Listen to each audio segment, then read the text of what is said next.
Good morning. Okay, we're going to talk about atheists and what they believe in today. Because according to Christians, they believe in nothing. This is one I've heard a number of times. And it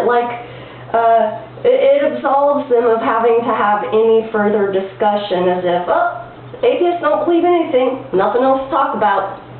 Well, let's talk about it, because I'm not going to let y'all off the hook that easy. But first, say hello to Wishbone, the Adorabella. Okay. Okay. That's her cameo appearance. Now, atheists believe in nothing, you say? Well, let's talk about that. Now, to an atheist, God doesn't exist. So to believe in God would be much closer to believing in nothing. And I mean that in the most literal sense. I mean to worship and believe in an invisible being. And some of you, you'll say, you can't prove God doesn't exist. And I'll tell you, you can't prove Tinkerbell doesn't exist. Besides, you can't really prove a negative. But that's okay, you know. And we could also say, prove God does exist. And you say, well, look at this universe. Who created this? Who? It's so bizarre to me that people focus on who created it rather than what or how. But I just think that's a testament to man's arrogance and narcissistic love for himself. The idea that, you know, God created man in his own image, when really man created God in his own image. In psychology, they call that projection. Atheists believe in nothing. Well, not exactly. Atheists believe in reason, logic, evidence, proof, tangible things we can hear, see, smell, touch, taste. Atheists believe in good for goodness sakes. Just for goodness sakes. Atheists don't believe in good and doing good because they're going to be rewarded for it at the end of the line or punished if they don't do it. You know? And how many of the do-gooder believers out there do things with the idea they are going to be rewarded or punished if they don't? Atheists believe in evolution more often than not. And if you study evolution, you cannot help but study zoology. And to me, it's striking how similar some of the animal behaviors are actually to human behavior. And in the animal kingdom, there is something called kin selection. And it's when animals will risk their life or totally give up their life knowingly for the good of their family. You know? Goodness is innate within human beings. Religion does not instill that. And for those of you who believe religion instills goodness, you do need to recognize that there is a world-recognized observation that the most violent societies have Abrahamic belief systems as their core foundation. And more blood has been shed in the name of religion than over any other thing. And when some of you say, well, religion brings people together, only if you're from that religion. Otherwise, it separates people and can be quite hateful. So Joseph Campbell, the world-renowned philosopher and lifelong student of world religions, observed that in his studies of belief systems, the most hostile he encountered were Abrahamic belief systems. These would include Muslims, Judaism, and also Christians and all flavors of it, whether it's Catholicism, Protestant, Southern Baptist, Methodist. You get the idea. So, atheists believe in nothing, huh? What an interesting idea. Right.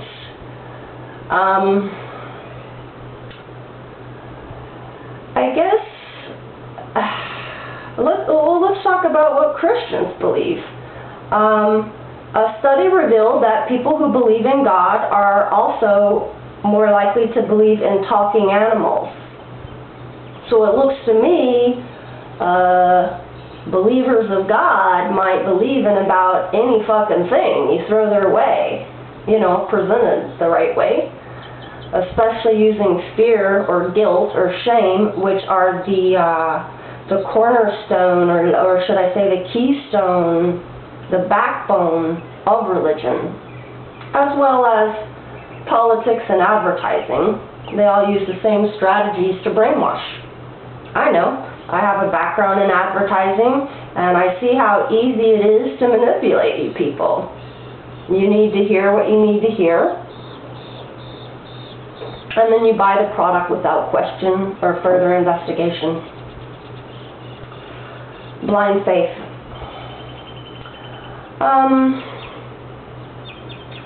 I grew up with religion in the Bible Belt. And I've had the opportunity to live coast to coast in the United States of Arrogance, as well as the opportunity to have gone out of the country to half a dozen different countries or so, lived in Japan for a summer. And I will tell you right now that in my world travels and living abroad in this country, the most hostility and violence I've ever seen was in the Bible Belt. Okay? So that really goes along with the studies that indicate the most violent cultures tend to have religion as their center focus. They showed that societies who believe in God had higher cases of violence, rape, incest. Okay, so some of you who want to keep arguing that religion gives people morals and ethics, you need to rethink this. Studies are also revealing that religion has become a dying trend. It's been a fad for thousands of years that is fading off. This is what happens with education and awareness and people questioning things. And I reject any belief system that wants to punish you for being curious. Curiosity has been my best teacher. And when you train people to just believe without questioning, you're in essence creating sheeple who go along with about any regime, and then their government becomes their new god. And let's face it, religion was the original governing force that kept people in check by guilt, shame, and fear. Okay. They actually had a slump in church attendance during one point because it was so hostile, you know, with the Old Testament and all. So they had to clean it up and nice it up with the New Testament and get those people coming back in through the doors, donating that money, you know, because you get a better seat in heaven if you fork it over. Religious entities, they're tax-free. They're exempt from even opening their books. And all for worshiping this what I believe is a made-up book being. You know? But that kind of nonprofit organization, oh, okay, how nice to get tax exemption, but I just couldn't stomach having to fake being a religious organization to get that kind of benefit. I would feel like the biggest snake ever. And speaking of snake, you know, the fallen angel and Lucifer and tempting with, you know, the whole East of Eden thing, you know, or should I say Garden of Eden? Wasn't East of Eden like a movie? Yeah, I think so. It's funny, they cleaned up the New Testament, but I believe that's where hell starts appearing for the first time. So this is the nice version, but now you're going to burn eternally in hell. And the Bible actually encourages killing. Now, you'll argue that and go, nuh-uh, what about the 10 Commandments? Thou shalt not kill. Well, guess what, honey? Turn the page and keep reading, because if you're a fag, sorry, I used the F word, but you know, that's how these believers look at this sort of thing in a real hostile way, that it promotes hate crimes, and people have actually committed crimes and then said, well, it's right here in the Bible. Now turn the page again and see where the Bible indicates to kill those dirty, filthy whores, you know, women having sex out of wedlock. Oh, and their little bastard babies too, you know, that's what they're called when you have a baby out of wedlock. And they even encourage you how to murder them by using stones. And there are still societies today that practice this atrocious, heinous, barbaric, archaic crime against women. However, men aren't subjected to the same sort of treatment. In fact, a man can rape a woman, and according to the Bible, well, now he gets to possess her as property and he has to marry her. Because, you know, she's used goods. Who's going to want her after he dumped his nasty ass seed in her, right? Like she's the filthy, dirty one. That's your Bible for you, folks.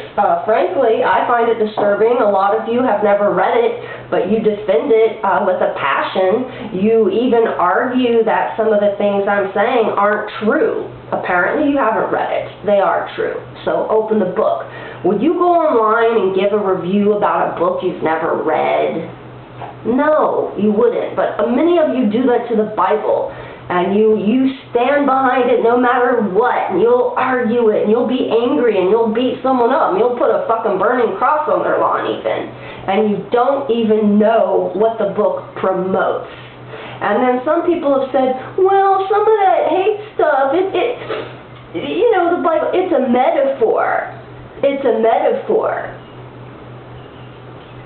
Killing people with stones who don't believe in God is encouraged. That's a metaphor for what?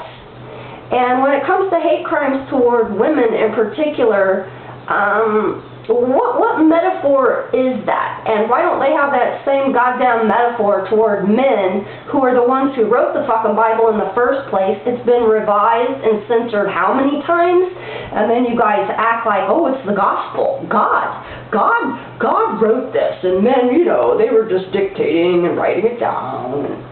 Okay. You people will truly believe in anything, including the virgin birth. Think about this. This was a time when women were still being killed today for having a child out of wedlock. And Mary and Joseph were not married. He married her after he knocked her up. But we're going to say, oh, immaculate conception. You know? I mean, imagine how fearful it was for women to live during this time.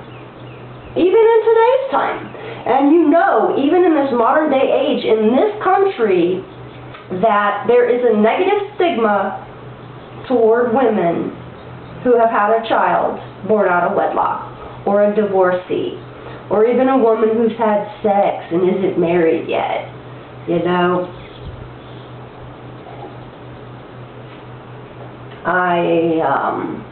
I find atheists tend to be more well-rounded about the Bible because they've read it, and they've given it a chance.